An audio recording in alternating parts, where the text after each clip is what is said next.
ധർമ്മടം മണ്ഡലത്തിലെ വിവിധ പദ്ധതികളുടെ പുരോഗതി മുഖ്യമന്ത്രി പിണറായി വിജയൻ വിലയിരുത്തി. സാംസ്കാരിക വകുപ്പിന്റെ നേതൃത്വത്തിൽ നിർമ്മിക്കുന്ന കൾച്ചറൽ സെന്ററിന്റെ DPR സെപ്റ്റംബർ 30-നകം തയ്യാറാകും. 4.5 ഏക്കർ സ്ഥലം ഇതിനായി ഏറ്റെടുത്ത് കൈമാറിക്കഴിഞ്ഞു.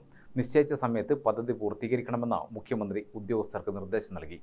പാലയാട് സിനി തിയേറ്ററിന്റെ DPR 1 മാസത്തിനകം തയ്യാറാകും. അഞ്ചരക്കണ്ടി ഫയർ അക്കാദമിയുടെ മാസ്റ്റർ പ്ലാൻ അംഗീകരിക്കുന്നതിന് തടസ്സമില്ലെന്ന് യോഗം വിലയിരുത്തി. അക്കാദമി സ്ഥാപിക്കുമ്പോൾ 15 കുടുംബങ്ങളുടെ വഴി തടസ്സപ്പെടുന്ന സാഹചര്യമുണ്ടാകും. ഏറ്റെടുത്ത ഭൂമിയിൽ ഇവർക്കായി പ്രത്യേകം വഴി ഏർപ്പെടുത്തുന്നത് പരിഗണനയിലുണ്ടെന്ന് കണ്ണൂർ ജില്ലാ കളക്ടർ യോഗത്തിൽ ഉറപ്പു നൽകി. പിണറായി സ്പെഷ്യാലിറ്റി സെന്ററിന്റെ നിർമ്മാണം സമയബന്ധിതമായി പൂർത്തിയാക്കണമെന്ന് മുഖ്യമന്ത്രി നിർദ്ദേശം നൽകി. 25 ഏക്കർ സ്ഥലത്ത് സ്ഥാപിക്കപ്പെടുന്ന നിർദ്ദിഷ്ട IT പാർക്കിന്റെ DPR സർക്കാരിലേക്ക് സമർപ്പിച്ചിട്ടുണ്ട്. 50,000 ചതുരശ്ര അടി വിസ്തീർണമാണ് IT പാർക്കിനുണ്ടാവുക.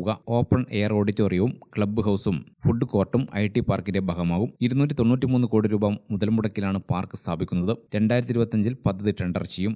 തുടർന്ന് 30 മാസം കൊണ്ട് പദ്ധതി പൂർത്തീകരിക്കാനാണ് ഉദ്ദേശിക്കുന്നത്. പാർക്കിലേക്ക് വരുന്ന പനേത്താംപറമ്പ് കീഴല്ലൂർ റോഡ് വീതി കൂട്ടാനും യോഗം തീരുമാനിച്ചു. സയൻസ് പാർക്കിന് ജനുവരിയിൽ തറക്കല്ലിടും. ഇതിന്റെ DPR അവസാന ഘട്ടത്തിലാണ്. AKG മ്യൂസിയത്തിന്റെ ഭാഗമായ ബിൽഡിംഗിന്റെ 97% പൂർത്തിയായി. വരുന്ന മാർച്ച് മാസത്തിൽ ഉദ്ഘാടനം ചെയ്യാനാണ് ഉദ്ദേശിക്കുന്നത്. പദ്ധതിയുടെ ഭാഗമായ പഴശ്ശി കനാൽ അതുപോലെ തന്നെ നിലനിർത്തി ലാൻഡ്സ്കേപ്പിംഗ് നടത്തും. ഇതുകൂടി ഉൾപ്പെടുത്തി പുതിയ DPR തയ്യാറാക്കും. പിണറായി പോലീസ് സ്റ്റേഷന്റെ നിർമ്മാണോദ്ഘാടനം വരുന്ന ഒക്ടോബറിൽ നടക്കും. 1.5 കൊല്ലം കൊണ്ട് നിർമ്മാണം പൂർത്തിയാകും. മുഴപ്പിലങ്ങാട് ബീച്ചിൽ ടൂറിസം പദ്ധതിയുടെ ഭാഗമായി വികസനം വരുമ്പോൾ ശുചീകരണം പ്രത്യേകമായി ശ്രദ്ധിക്കണമെന്ന് മുഖ്യമന്ത്രി നിർദ്ദേശിച്ചു. ബീച്ചിൽ ഇതിനു പറ്റിയ സംവിധാനം ഉണ്ടാവണം. കലക്ടർ, ടൂറിസം, ശുചിത്വ മിഷൻ, പഞ്ചായത്ത് ഉദ്യോഗസ്ഥർ എന്നിവരുടെ സംയുക്ത യോഗം ഇതിനായി ചേരാനും തീരുമാനമായി. 962 കോടി മുതൽ മുടക്കിൽ പണിയാൻ പോകുന്ന കൊടുവള്ളി കണ്ണൂർ എയർപോർട്ട് റോഡിന്റെ DPR പൂർത്തിയായി. പദ്ധതിയുടെ സാമൂഹ്യാഘാത പഠനം പൂർത്തിയായി. 2027 ജൂണിൽ റോഡിന്റെ നിർമ്മാണം പൂർത്തിയാകും. Chief secretary Sarada Muraleedharan, additional chief secretary Vishwanath Sinha, fire force മേധാവി പത്മകുമാർ, മ്യൂസിയം ഡയറക്ടർ, ചലച്ചിത്ര കോർപ്പറേഷൻ MD, ഡയറി വകുപ്പ് MD, ടൂറിസം വകുപ്പ് ഡയറക്ടർ,